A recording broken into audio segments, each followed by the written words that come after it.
2 நாளாக சேமியா பாயாசம் செய்யலான்னு பிளான் பண்ணிகிட்ருக்கோம்.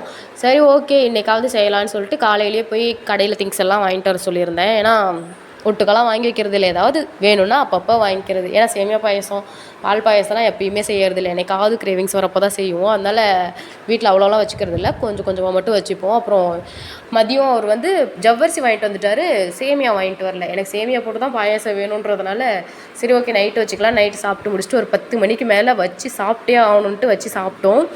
சாப்பிட்டு முடிச்சுட்டு அடுத்த நாள் காலையில் எப்படியும் நைட்டே காலி பண்ண முடியாது, அடுத்த நாள் காலையில் இருந்தது. அதை இன்னும் நல்லா ஹீட் பண்ணி சாப்பிட அவ்வளோ டேஸ்டியாக சூப்பராக இருந்தது.